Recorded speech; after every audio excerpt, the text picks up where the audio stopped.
I was originally scheduled to speak next week, and so I prepared a message for next week.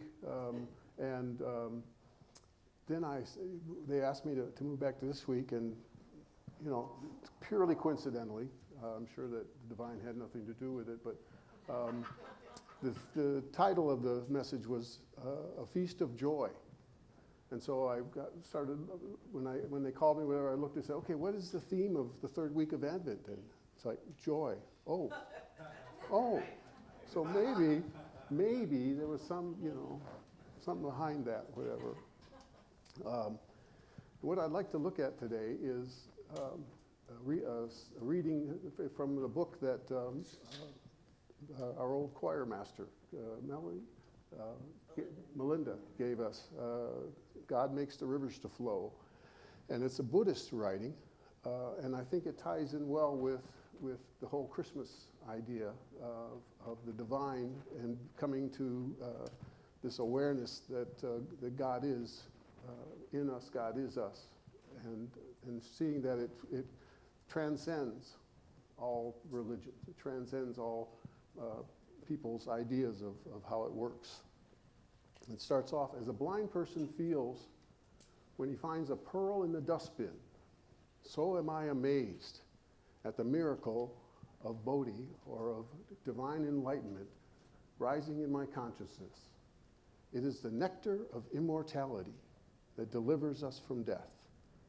It is the treasure that raises us up from poverty into the wealth of giving to life. The tree that gives shade to us when we roam around scorched by life. The bridge that carries us across the stormy river of life. The cool moon of compassion that calms our mind when it's agitated. The sun that dispels darkness. The butter made with the milk of human kindness, churned by the Dharma. It is a feast of joy to which all are invited. It is a feast of joy to which all are invited. And I see the parallel there between that and the story in Luke 2, where the angels come and say, I bring you glad tidings of great joy. And they said, for all people. It is for all people. Come and find it. Come and discover that God is here, that God has made God's self present, and so that we can enjoy and we can know that presence, that reality of our oneness with the divine. And the first part of it talks about the blind person finding a pearl in a dustbin. Now, in this time, the time of this was written was 600 or 700 AD. And so at that point, the blind person was probably living without any kind of, on charity, basically. And he's roaming through, dustbin means garbage can. So he's roaming through the garbage can. He's looking for something, some sustenance to get by. And he finds a pearl in the dustbin. He finds a pearl in the garbage can. I wasn't sure how he could tell that it was a pearl, but he did. Something there told him that this was something special. And so in the same way, we come to find the miracle that we discover, that enlightenment, that God is rising in my consciousness. And this whole idea that sometimes we talk about seeking God and seeking after the divine, seeking after spirit.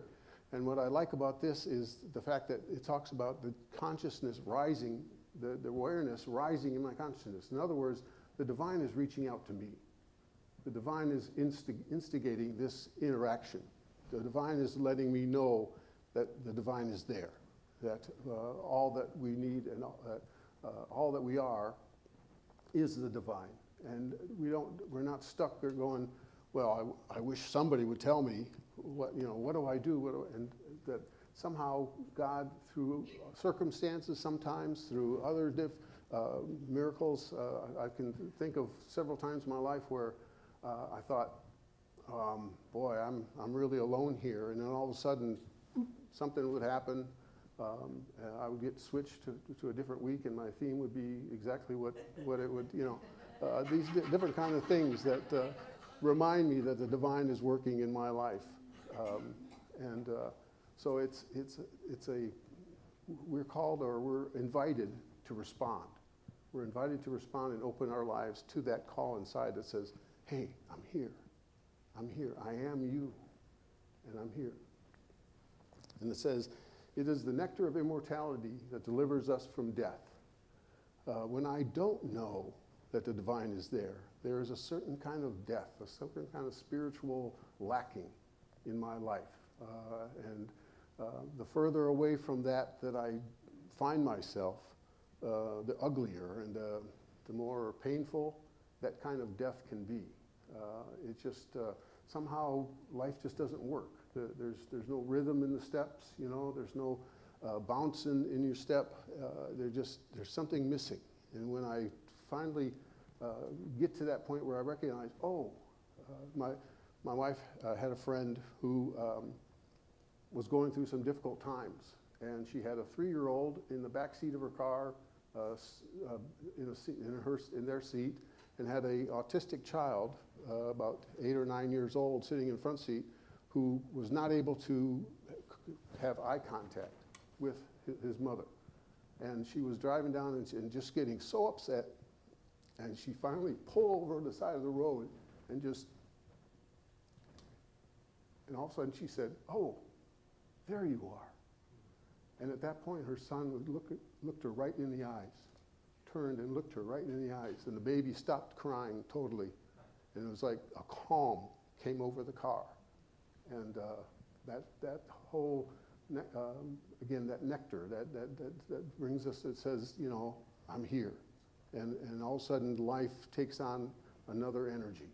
And we find ourselves able to do things that we never thought were possible. Sometimes we never even thought we would want to do those things, but we find ourselves doing them. I remember somebody telling me about a pet of theirs that told them that it was time to start being artistic. Yeah, sometimes life goes in a lot of different ways to make us aware of the divine in our lives. And it says, it is the treasure that lifts us up out of poverty into the wealth of giving to life. Sometimes if I'm poor, if I'm lacking in things like that, my first thought is, I want more, because I want to be more secure. I want to be more secure, and I want to be able to walk in places and not feel like I'm less than because I don't have. And instead, this is saying, it raises us up out of poverty to the wealth of giving to life. And so all of a sudden, I'm free from that terrible sense of separateness, of apartness from the rest of the people in my life, from the world, from the divine. And I find myself wanting to give. One of the phrases that I have is, I have to give. In other words, I want to give, but I have to give to know that joy, to know that bounty. Until I do, I miss out. I don't realize what I have. And when I start to give it out, when I start to share it, when I start to give to life, I find out, wow, I've got a lot to do. I've got a lot to share. I've got a lot to give. And all of a sudden, life takes on again another aura, another energy, if you will. Again, the idea of giving to life rather than wanting life to take care of me, realizing I'm part of this, and I add to this. I add to what life is today, not only for myself but for the rest of the world, and the people around me are adding to my life as well. And so it's a pretty cool party. When everybody brings their white elephant, you know, and it's like, here, I got something. Oh, I like that. Oh, I didn't know. Okay, yeah. And it says, the tree that gives shade to us when we roam around scorched by life, and then the bridge that takes us over the stormy river of life. Life brings us challenges at times. Life brings us things that are difficult to go through. It doesn't mean that when we know the divine and all of a sudden we're removed from any negative, we're removed from any challenges that might be in our lives. What it says is, and I think I heard it earlier this morning, perspective. All of a sudden I realize those things that are challenges, those things in my life that are not what I would have wanted to have happen, and are a difficult thing to deal with, instead of seeing them as that's life, I've come from this place that says God is life, and so this is just something that I get to find out how big God is. I get to find out how big God is. I didn't know. Sometimes God has a little more faith in me than I like. Because it's like, oh, he can go through that. Well, I'm going to show him how. It's like, well, no, I'm a wimp. I'm a wimp. Just,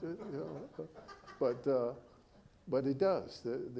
Those things that we go through, and when we get to the other side, we realize, wow. First of all, God is a lot more near. God is a lot more present in my life than I recognized, because usually during those challenges, there are things that I'm holding on to, habits, thoughts, ways of thinking about life that are challenged, and I have to let go of them. And sometimes I like to help people. I don't always let go of them. My hand just gets so weak that I can't keep it closed anymore, and it falls out. And then I find myself thinking differently. I find myself interacting with life differently because that old habit, that old way of seeing things, of thinking about things, is not in the way anymore. It doesn't conflict with the flow of the divine in my life. And so I'm carried across the stormy river of life, and life gets bigger. And this one I really like, the cool moon of compassion that calms our mind when it's agitated. The cool moon of compassion. Usually when I'm upset, a lot of times when I'm upset, it's because I have made some judgments about how things should be. And I've made some, probably some pretty strong judgments about myself. Like, you piece of, it just somewhere in there, I just have made some decisions, whatever. And when I get to that place where I'm living from the divine and seeing from those eyes, that cool moon of compassion, all of a sudden I recognize, oh, I'm human. I'm human. And the divine is loving me and walking me through this whole thing as I stumble and make mistakes and do things, whatever. And suddenly, when I'm able to treat myself and others with compassion, there is an energy, there is a flow, there is a fullness in life that I don't enjoy when I'm holding on to those judgments. Usually, it's because I'm scared.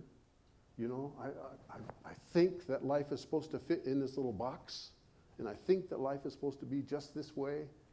And again, the divine keeps inviting me to open that box, let go of that box, step out, and discover the cool moon of compassion that says, it's okay that they cut you off in traffic. You know, whatever, I don't know what they're doing. It's not about you. They're just doing what they're doing. Or whatever somebody, you know, yep, there's somebody else being human in front of me. And when I stop and think, I was like, I've probably done something just like that before, and was probably not as angry at myself as I am about them doing it, because we don't always catch ourselves at those types of things. But so the cool moon of compassion calms our mind when it is agitated. It says, the sun that dispels darkness. The sun that dispels darkness. I had cataract surgery Monday of this week in my right eye. They removed a cataract, and it was amazing.